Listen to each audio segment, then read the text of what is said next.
Hello guys, this is Yara here, and today we're over here with Joey. And Joey got first place today at our box tournament. We had more than 30 people today. And what are you playing today, Joey? Dozer control. Okay. Best way to call it. All right, and before we get started with the deck profile, do you have any shout-outs or anything you want to say? I guess for shout-outs, I got my brother here, who hopefully I'll get back into the game after seeing this. Okay. I got my buddies, Bo, I got Leonard. I have Adam, wherever he is. Yeah. And then boys at home, hopefully coming next week, whenever we get them here. All right, then, Joey. So if you want, you can show us the deck profile. All right. Yeah. So, triple starter, triple harvester. Okay. My main thing is on normal summon, just search an infinite track. It can also level modulate, which in occasion will come up. You can make it for level 8 plays, you can make it for the rank 12 play. I'll go over a little bit later. You can't not run it at 3, it's just way too nice. Yeah. Triple dozer, main key card of the deck, gets you the summon from deck, gets the whole combo going, gets you more bodies engraved. It's everything you could possibly want. It's just everything. The whole point is summoning harvesters, getting Machina metal crunchers. Everything is to get to these. Okay, gotcha. But I will say for people that aren't familiar with the deck, if you are wondering what to hit, like if you have a negate in hand, you have an Ash, you have an Imperm, 9 times out of 10 hit this, and the deck's going to slow down a lot. Sometimes they can't play past that unless they have more extenders. This is their key card, it's why I call it Dozer Control. Everything comes from this. Okay. So if you can hit it, you would definitely want to go for that. Makes sense. Double Trencher, just banish to resummon from grave. Key thing is it does not vanish when it summons from grave. So if you're going for rank 9 plays, any of the other big combo pieces, you can do it to resummon a harvester from grave, get the search, give you more pluses just by resummoning. Okay. Pretty interesting. One tunneler, bottom avers. You'll do this in your main combo is just draw 2, so why not? See more sides, get cards back in grave, get your Goliaths back in grave, or extra deck to use later. You don't need more than one, but you love seeing it. Gotcha. Anchor Drill, summon from hand, sometimes it's relevant. Namely, it gets you access to rank 8 plays going into turn 2. And it's 500 defense, so it's searchable off box. Oh, so okay. everything you need from that. Okay. Moving into more starters, we do triple metal cruncher. Normal summon. Normal summon or just on summon off of overdrive. Reveal 3 Earth machines, randomly add 1, your opponent doesn't know which is great. It's a level 9 as well if that ever comes up, but most of the time it's just one of your starters. You can summon off overdrive as well for a search if you really need it. Yeah. But it's pretty good to see. Gotcha. The one Citadel and the one Fortress. I'm debating this at 2. It's really nice when I do see it, just because it's another free body on board. If you go for the rank 9 play with Enter Blafnir, not only do you get a card out of their hand, but it means that you can still do your whole search for the bullet train without having to lose a resource. Okay. Because you can just pitch the bullet train, resummon the fortress, still get a body to continue your combo, and you still get the re-add because you went for the bullet train. Okay. Very happy to have this card. And then Citadel, it's a level 10 if that ever comes up. Resummons from grave to bomb board. You can summon off overdrive, bomb board. But your best one of your best control pieces in the deck. It's just a guaranteed almost Dark Pull every single turn. Yeah, for sure. Do triple Ash. Why not? Yeah. I don't think I need to explain Ash. We all know what Ash does. Exactly. Should put that in the end later. It's fine. Double Dare Crane, and I run 1 bullet. Some people run 1 and 1. Some people run 2 and 2. I like the fact that if you run 3, it guarantees if you open the Metal Cruncher and you have a heavy forward to go into later plays with the Harvester, you can guarantee that you're getting a level 10 to try and force the Dora play. So you get access to a rank 10 without really needing to worry about it too much. Okay. Dare Crane's also another interaction with the pop, and Bullet Train is just too important to not run. Okay. It gets you the end phase re-adds, it gets resummoned off of Anger Knuckle, it gets you the research of the box for another +1 after that. Everything you need. Of course, we run the box, the worst brick in the deck. Unfortunately, didn't draw it at all today, but even if you do draw it, you can combo to get it back into deck to guarantee you still get the draw from Ballista. You just don't get access to a rank 10 unless you open really stupid. Okay. But Alright then. You don't need more than 1. You don't want to open it, but if you do, I recommend looking at some of the YouTube videos online that do discuss on how to go over the box combos if you do draw it. Okay. And then I run the 1 Bell. This is probably going to go up for another Fortress. But my match 1, I saw it in my hand both times against a Shadow player. 1 May game 1, 1 May game 2. Made me rethink about it. I might run the second one, but the issue with this deck is the space is so tight. There's very little that you really have to take out. But if I didn't want to change anything, I'd probably put this to 2 at least, maybe even 3. But I'd have to kind of rework the rest of it. But seeing it today, it does pull its weight. I was very happy to have it. Moving on to spells, triple heavy forward, just on summon, or on activation, search an infinite track. You can also attach it as material to your Dora to make it so you get to do the end phase, bullet detach for the re-add. You can do it on their turn, and then even on your following turn, you have the heavy forward for whatever plays you're trying to make. So you can even make a lead, still sit on the heavy forward attachment as material, and still make sure that lead is unaffected by a Nibiru. Okay. So just having this, it does everything you could possibly need. The last starter, triple Machina redeployment. If you discard any other Machina card, it can search you the overdrive. So you can search your fortress, go for the rank 9 play, and also get the trap. Or you can just search your metal crunchers and get the combo going. Okay. You definitely can't outrun it at 3. It's way too good to have. Yeah. I run double urgent. Some people side it, some people run 1. I like it at 2. If you play with Cleave Genius, you get an add. If they're going first, you get the double summon. You can stack off the cards you get with that for Anger Knuckle, or it can get your Citadel on board. Yeah. So you can urgent schedule, summon Citadel from deck, sack it for Anger Knuckle. The moment anything dies, Citadel's live from grave to summon and palm board. Yeah. So I don't think you need more of it because you do want to go first, but I do think that it is something to keep at 2. Okay. I think 2 is a magic number for that. And then of course the one of The call by, of course. call by, yeah, hit the ashes, hit the Drolls. Droll fucks this deck in half. Yeah. You absolutely need to see this. If you see it, it wins you the game. If not, and they droll you, you just kind of sub. Okay. Moving on to traps, I run a bit of a heavy trap lineup. Triple overdrive. It's summon things from deck, basically get your Citadel out. If you already have access to Citadel and Grave, you pop a card, get the Metal Cruncher. You get the Metal Cruncher effect to add, and you can chain block your Citadel if you need to summon the Citadel. Or if you're more worried about an Ash, you can do the Citadel to protect the Metal Cruncher. This also gives you the effect, let's say you're going against Shadows and they're banishing your monsters, you can banish this from grave to put them back in deck. So cards that are even banished are never truly gone. You just need to see access to these. So it heavily, as you can probably tell just from that, this heavily keeps recurring resources. This deck grinds extremely hard, and this makes it even better. Yes. This deck doesn't care about Nibiru, right? It just keeps playing. It depends. It depends. Depending on when they hit you. In my opinion, the best time for to get Nibiru, because you want to make sure that your 5th or your 4th summon is a River Stormer, so you can guarantee the add. If you're really wondering when to Nibiru the combo, wait for the Goliath. When they summon the Bullet Train to go alongside the Goliath, if you Nibiru them there, they can't guarantee that more gets on board. They can do the Tunneler, but they're not going to really be able to get more on board unless they really have some extra cards to go with. Okay. And honestly, the token that you give them, the fact that it's not a machine, messes with the deck a lot, because now you can't even summon the Bullet Train. So if you're wondering where, hit them with the Goliath and the Bullet Train, otherwise just save the Nibiru, because they're not going to end on monster negates before that. Yeah. So after the triple overdrive, double dino. Okay, I don't usually see this. Is this your spice? It's a bit of a spice. I only saw it once today. Yeah. It came up that one time it happened, but honestly not too much. But in practice, they're main decking Mystic Mine, or even if they're side decking Mystic Mine, it gets through the mine. It also gets you discards out of hand, so you can discard a Citadel if you have it in hand. You can also discard the box that you're re-adding constantly, so just for free resource. And you can use the extra body you get if you ever do activate another trap to sack that to resummon your Anger Knuckle. So just the extra body and on top of just the banish is 2 reasons that you definitely want to be keeping this in there.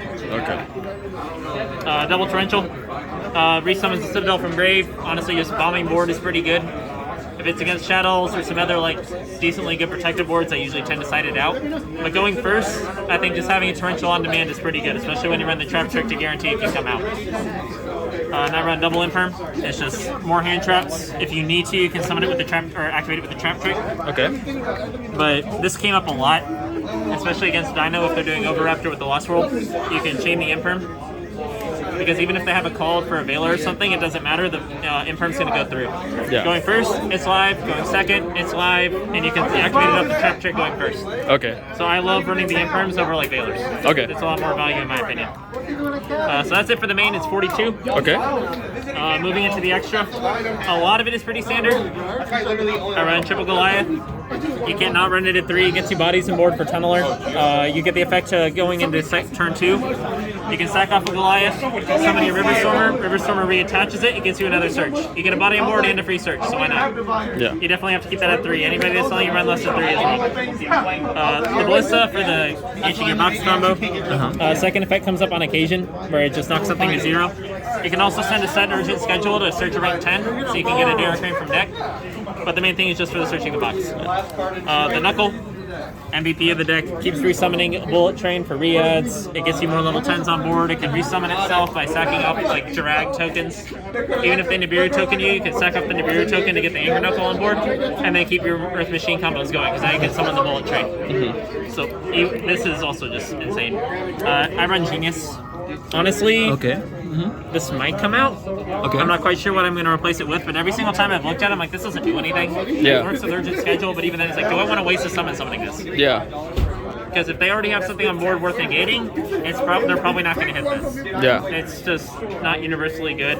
I might even take it. Well, it's not going to matter because of Dinos. Dinos are kind of probably going to be leaving the format after Mist.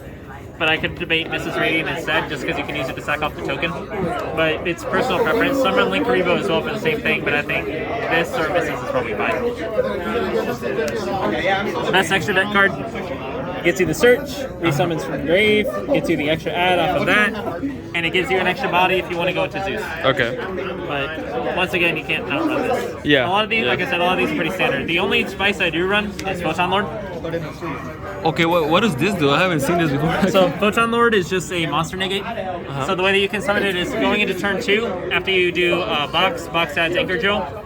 You can normal summon the Anchor Drill, special the box from hand, make them both level 8, and then go into a Photon Lord. Okay. Photon Lord, you no longer care about Nibiru.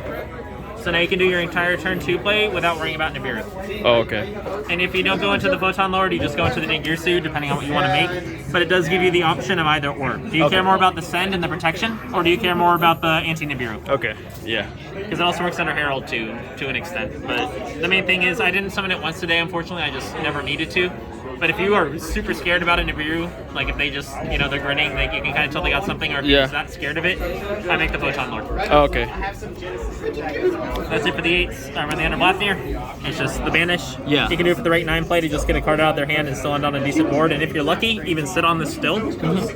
So now they have to respect this as a turn 2 option. If it still has a material, it still has a Banish.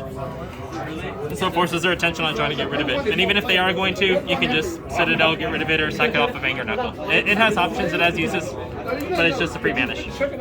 Earth Slicer is your rank 9 Earth Machine that you basically have to make once you go into a Dozer combo. Pop 2, pop 3 if you have Heavy Forward or a Goliath. Honestly, this came up so much today. You don't need more than one of it, but this is more than likely how you're going to start closing out games, is you're going to summon the Earth Slicer. I can't really think of too much for it. But I run one of each train, Gustav, Dora, and the lead. Burn them in time. That's really the main point. You don't make it too much otherwise, since Dora is a much safer play. You make it going first optimally, because you can detach the bullet, get the re-add on bullet, and now you have protection, because it's a 4K butt that's unaffected by everything. So it's just way too good not to have, and then Leap closes out games. Did this combo come up like this plus that? Yeah. So once you make a rank 10, you can just slap a Leap on top of it. They have potentially a 6K beater swinging multiple 10s. Oh, okay. Otherwise, you can slap this on board and slap a Zeus on top of that, and then you just have access to an extra few materials on it. I will say for Zeus, for those of you that do make it, you can do Harvester. Harvester plus a level 10 is level 12. You can hard make a Zeus. Is that before 5 summons? Can you do it?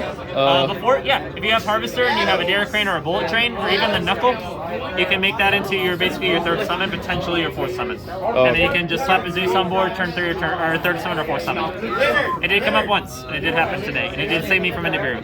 Wow. I will say the main thing that I want people to remember as well for Zeus. First off, it's a light. If you do the Dozer combo, you can't make this. So you have to be careful with your consideration of, do I want to do Dozer or do I want to try and go for Zeus later? Because remember, you can River Stormer back and then slap that on top if you have Goliath, and you have 2 materials under. And if something is popped, remember that he has his effect to attach. You can attach a Goliath from your extra deck, and now he can't be destroyed by card effects because he's a machine. Because why not? So now you have a Zeus that can't be destroyed by card effects. So that's it for the extra. Like I said, Photon Lord is really the only real spice, but we'll go into the side deck. Okay. Side deck, just as one-ups, we do Order, we do Feather Duster. This just hits a lot this format. Hits Drytron, it hits Shadow, really and eventually Striker when Striker comes back. Oh yeah. So I think this is just way too good on tap. Same reason for Duster. It hits basically everything. I don't think I really need to explain those two too much. I do run Triple Twister. This deck struggles with back row. especially against Shadow, you want to hit the Schism to see if they don't go into window, especially standby phase. If you hit the Schism, they can't even make the window. Yeah. So you want to make sure that you see this. Other matchups, like I said, Eldritch hits things. It's way too good not to have. I think backer removal, especially with Striker coming up too, it's going to be way too important. No more. Get rid of Herald. Get rid of Dragoon. Dragoon this deck kind of struggles with outside of making lead. So Dark Ruler just helps you out. Because I said this deck grinds, you don't care about necessarily trying to kill them that turn. The whole point is push your board, get rid of theirs, build up your resources, maybe sit on a Dora if you're lucky, and then just let them try and do something. Because you grind out much harder than they do. Yeah. I guarantee, no matter what deck thinks they grind, this deck grinds harder. Yeah. So no more is fantastic. Triple Droll. Yeah, Drytron, right? Yeah, it's Drytron, Shadow, honestly even Shadow to an extent, but it hits a lot. I think Droll's just, you don't need to main it right now, but I do think it's definitely something you need to have, because it does win a lot. I only run 2. Tuna beers again? Tuna beers, I'm honestly even debating taking them out. Okay.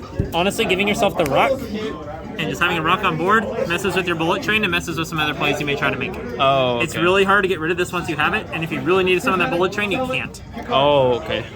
So I do like it, but honestly, if I'm going to change anything out, these are probably coming out. These should be droplets, should be in the main, but I can't afford droplets right now. But if you are considering, and if you have options to change out, these would probably be droplets. Otherwise, you could probably run like a reboot. You could run maybe an extra evenly. I do run 2 evenlies. Same reason as the other cards. Your deck grinds. You'd rather just make them bleed resources and then just set up your main phase 2 for protection. Okay. This deck doesn't care about killing. If you are considering, do I try to kill them and push a risk, or do I just play a safe board and just try to wipe theirs? Go for the safe board all the time. That's why cards like these are fantastic. You don't care if you lose your battle phase. You just care about pushing negates, or at the very least, just getting cards off their board. So other than that, there's all I really got for the deck. Like I said, deck grinds very well. I played all meta all day. I played 2 Shadow players. I went against a Dino player. And I did go against the Mirror. The Mirror is a little bit interesting because it really does depend on who sees what, and especially who goes first. If you go first and you have a Citadel engrave especially, or an Overdrive to get you to a Citadel, super hard for them to respond to that. But that's all I really played for today. Like I said, deck's great. Deck's pretty cheap outside of droplets if you're going for those. For people that are considering looking it up, it's really good, this format, I think. It has really good matchups into everything. So I can highly recommend it for people considering it. All right, then thank you so much, Joey, for the deck profile, and have a nice day, okay? You too, man. Thank you.